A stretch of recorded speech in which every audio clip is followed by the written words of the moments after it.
Hello everybody, welcome to another Trahan Creek Outdoors video. This is Bill Williams. Today's video will be on basic composting. I've been wanting to do this video, working on segments of it for a while, just hadn't gotten it up on my channel, so here it is. Settle back and stay tuned.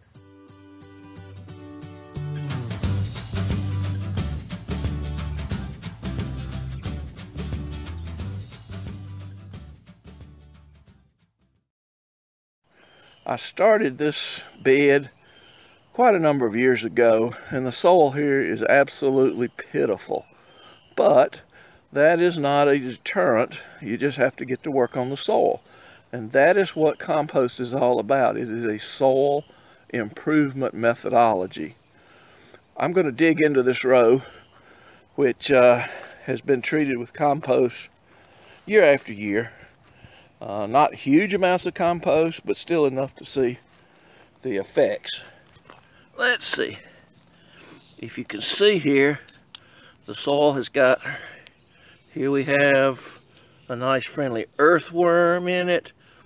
As you can see down there, we have various soil organisms that will live in the soil happily. Here's a little critter somewhere down in there. Well, I think he got away. But anyway, you can get an idea. The soil, there's another little critter. Might have seen it gone by. The soil is filled with life forms, and that's good, healthy soil.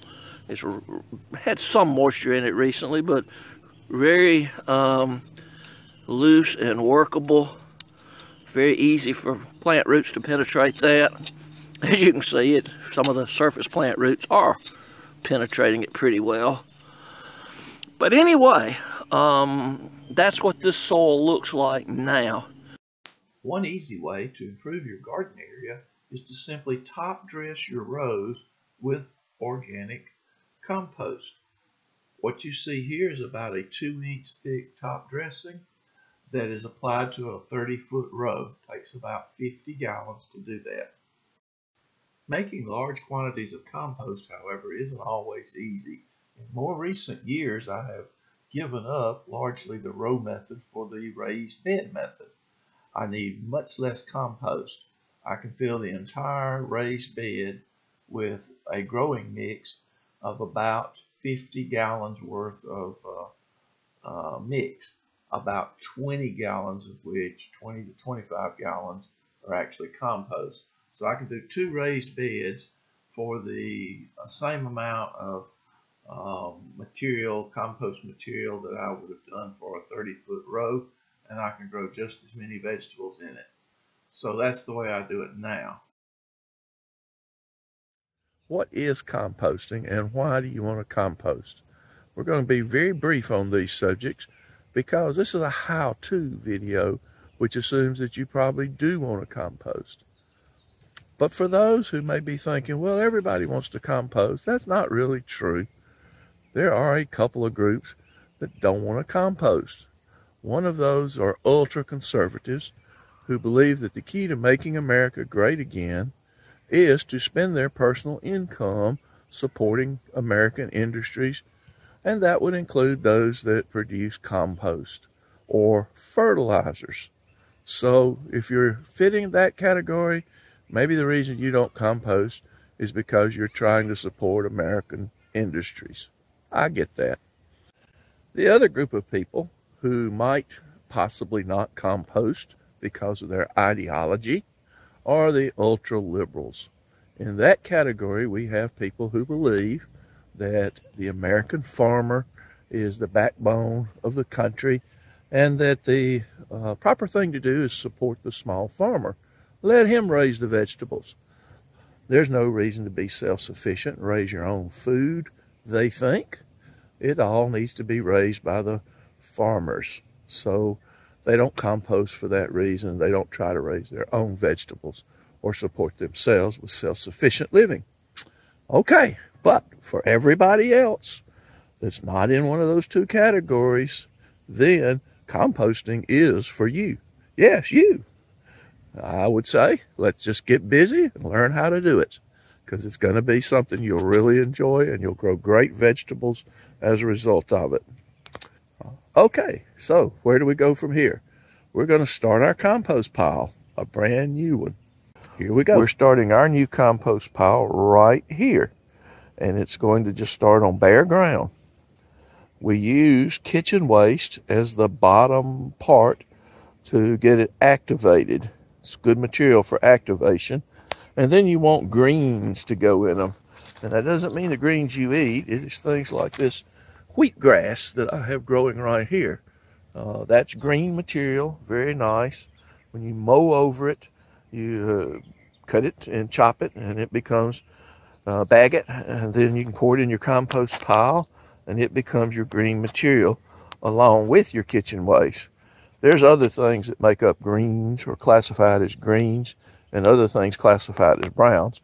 And we'll go over those in some more advanced videos. But for now, let's just get this pile started.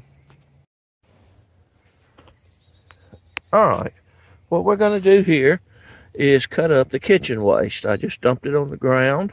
We have a big chunk of bread, a lot of potato peels, some eggshells, coffee filters and coffee grounds, a few whole oranges. A word about the oranges. They need to definitely be chopped up. They are citric and aren't really the greatest item to have to compost because the peels take a long time to compost. But with cutting them up a little bit, it'll do a little bit better. And you don't want too many oranges because the citric acid sort of turns the worms and critters off. But all of this just needs to be run over by the mower, crushing up the eggshells and cutting up this stuff. And then that will form the basis of our compost pile beginnings. So I'm going to do that using a bagger, a mower with a bagger. And then we'll just put all that in there. I'll probably, just to get it started, run over a little of the green wheatgrass and some of the brown leaves, chop them up just to have a fresh bag to put out. So let me get that done and I'll show you what to do. All right, take your shovel. When you're finished, take your shovel and scoop up any little parts that didn't make it into the bag. Put it at your spot to get started. Don't worry if it's got a little bit of the dirt in it too. That's very good. You do actually need a little dirt in your compost pile. Not a lot, but just a little to put some microbes into the mixture. All right, let's open up our bagger and let's see what we got here. Okay, what we have is a full bag full of material to dump at the site, and that's all we're going to do, just dump it out. Just like you see here. You notice it has a lot of the greens and the browns all chopped up in there because that's what I did with the mower. Just ran over a little section of the wheatgrass and some of the leaves. What this produces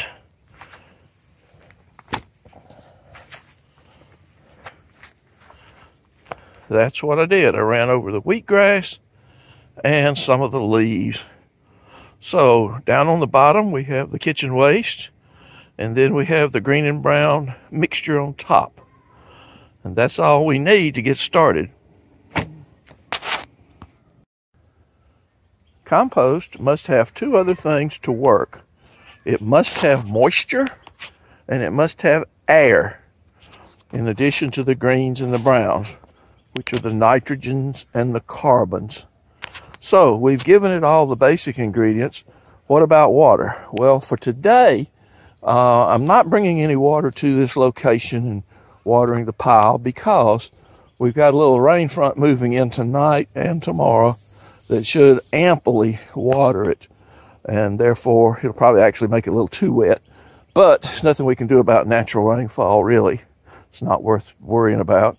So this thing's not going to do much to get activated until it gets wet, after which the earthworms and other little soil critters, microbes, and so forth, they will all come up from the bottom, work into the pile, and start working on this mass of food, because that's all it is bug food or worm food.